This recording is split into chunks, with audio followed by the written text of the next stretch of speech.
Hey everybody, how's it going? About a week ago, I put up a video announcing that I finally had plans for this machine that I built 3 years ago. And I decided to take that video down because I didn't want it to confuse anyone.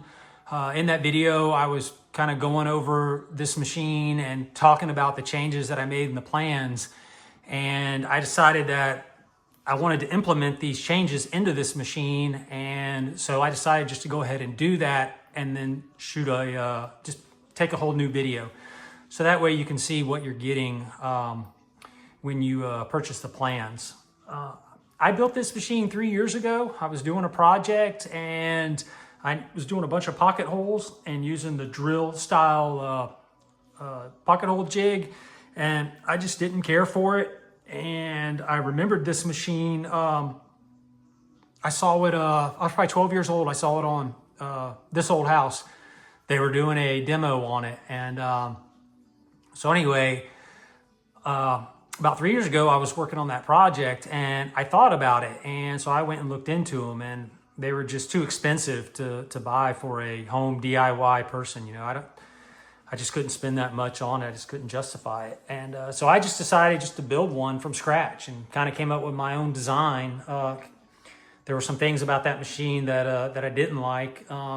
And one of the things was like the serviceability. If I had to change a cutter, you had to like reach in from the bottom and all this kind of stuff. And I wanted to make this thing easy to use. I wanted it to be serviceable. I wanted it to be durable. I wanted it to look cool. And I think it turned out pretty great. There was a lot of people asking for plans. And back at the time, I just did not have a good way to draw up plans. Also, a lot of the components were, they were just built from like scrap steel. There was some welding in it, some 3D printing. And I just thought it would just be too difficult to try to convey how to make these parts when I didn't have a good way to draw them up and all that. A couple months ago, I got into using Fusion for something else. It's a CAD software. And about a month ago, I was out here doing something and cutting a pocket, and I thought about it.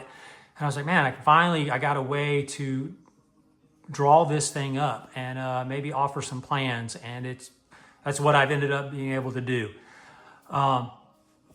So anyway, some of the changes that I did, the bracket that held the router, I had made that from steel, and it was just made from some scrap, and took a while to make it and trying to get the measurements right. And I just thought that was just going to be too complicated to try to put in plans and have somebody make. And so anyway, I redesigned these to where now this whole machine can be built where there's no welding involved. And I think that was a big hang up for some people from some of the comments that I was seeing and some emails that I received. Most people who are looking at this machine are woodworkers.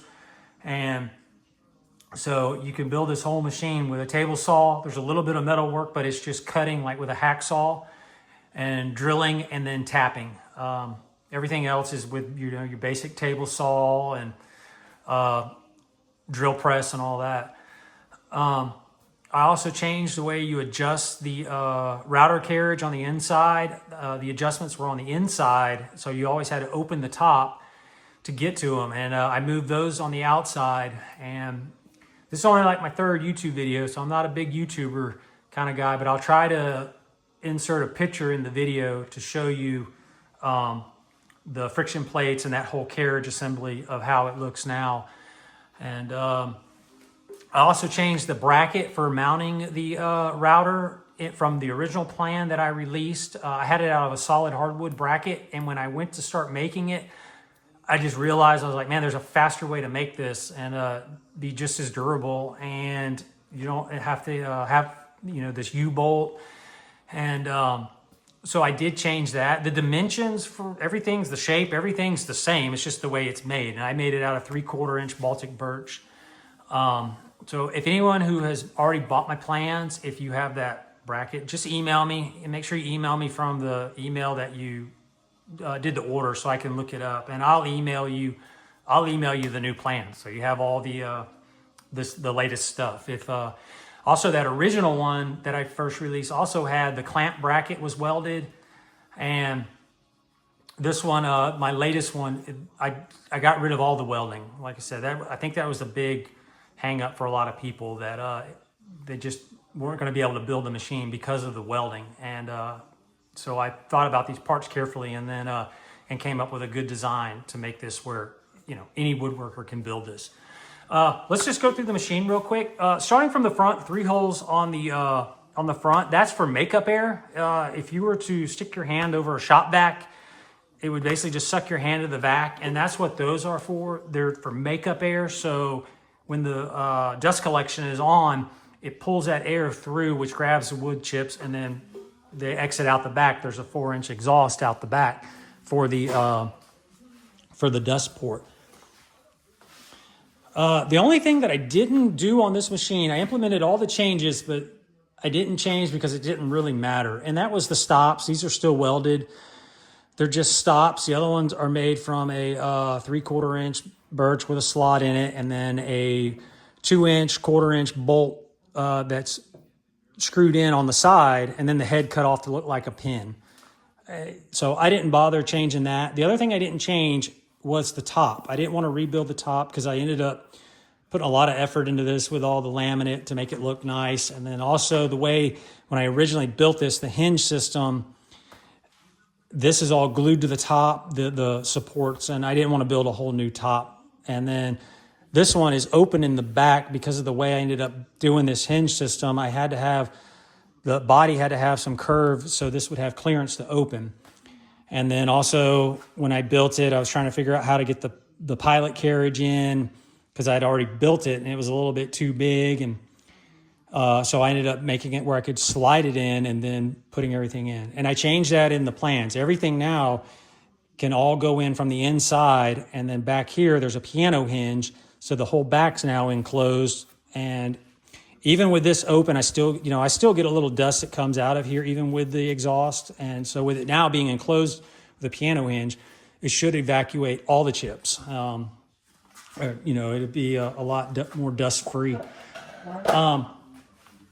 Let me set this camera down on this stool, and I'll open this thing up, and we'll just start from the inside. To open the top, you have to unscrew this knob.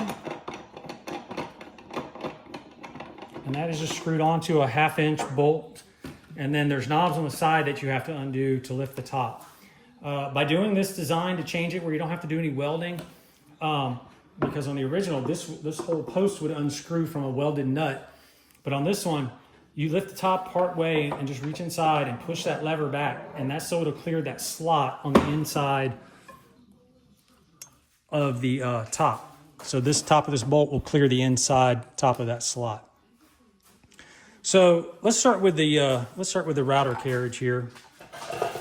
So in the original design, this was a hardwood bracket down in here. And like I said, I went to start building that and realized that was just going to be time consuming. There's an easier and faster way, and to still get a quality durable part without going through all that. And so this is now made out of 3/4 inch Baltic birch, and this piece here is identical to the other piece, other than it has 2 holes for it to mount onto the front of the carriage.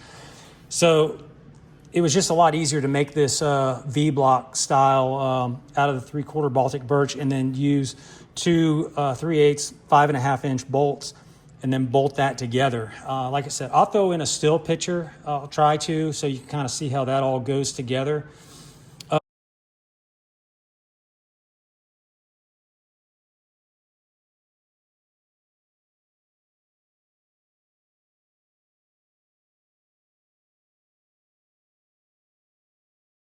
The other thing that I changed from the original to this new design are the adjustments to get this router bit centered on the pilot bit.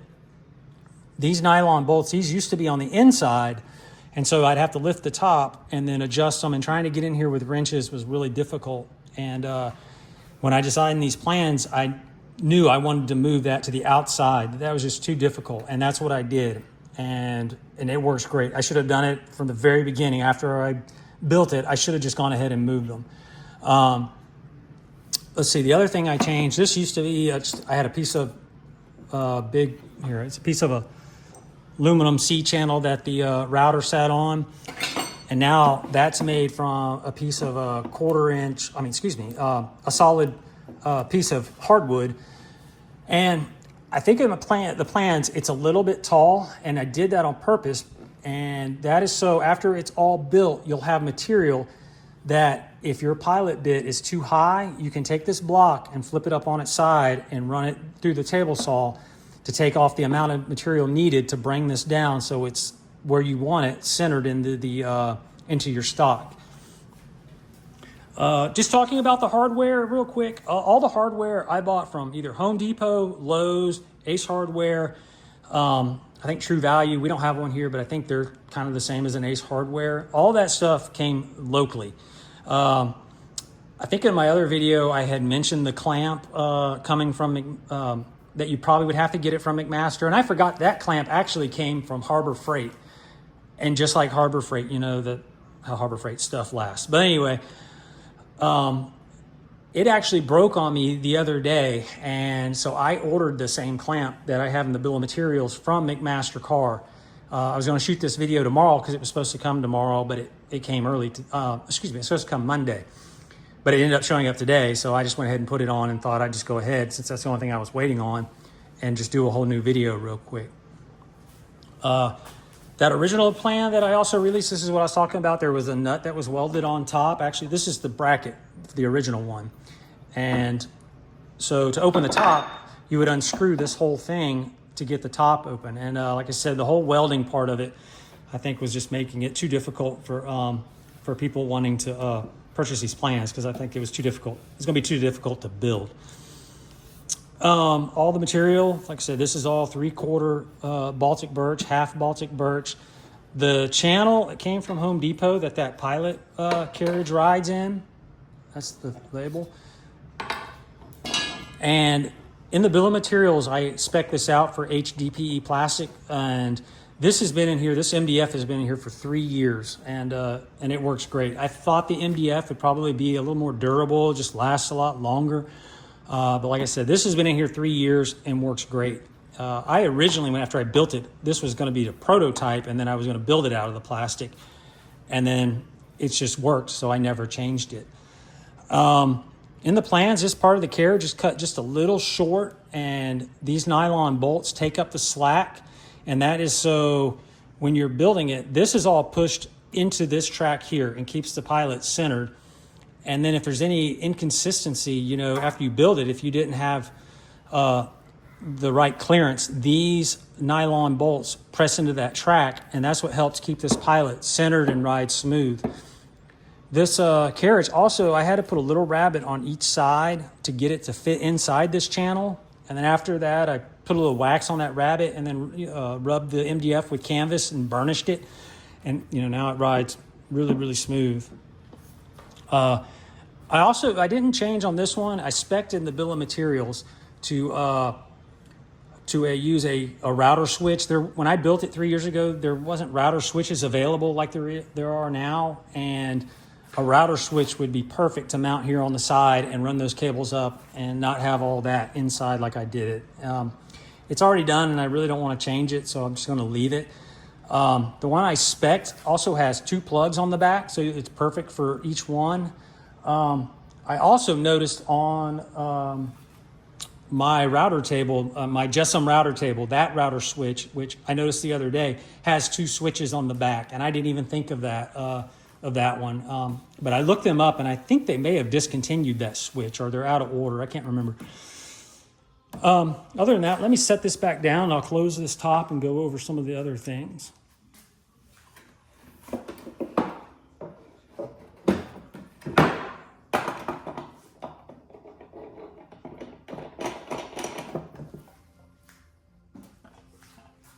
Okay. So the original one, I built this, actually I used a piece of 3/4 maple because I wanted to dress it up and make it look nice. And I probably am going to put my other one back on just because I put T-track in it and I have it lasered with a scale. It's the same dimensions and everything. Nothing has changed. That's all the same.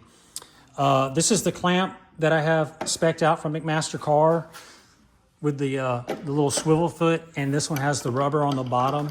so it'll help grip the material. You don't really need a lot of clamping pressure, and you just kind of want to keep it down and keep it snug. There doesn't need to be a whole bunch of force pushing it down. This material is a grip tape that I found at Ace Hardware, and it's a rubber grip tape. It's not the kind that has sand in it. You don't want to use that kind. If you use that, when you go to clamp it down, it's going to basically emboss that sand grit pattern in your material and mess it up. You don't want to use that. This is a rubber. Like I said, I got that from Ace Hardware. Other than that, that's pretty much the machine. If you have any questions, just send me an email. Like I said, I just wanted to do a video that had all the changes that I had listed in the plans implemented into this machine, so you could actually see them. And like I said, there's a couple still images, and I'll try to throw those in there and do a little video editing. Like I said, I'm not a YouTuber. It's only like my third video maybe. And but if you got any questions, just send me an email or leave a comment, and I'll try to get back with you. And if you're interested in the plans to it, you can check them out. There's a link in the description. And I appreciate your time. Y'all have a good day.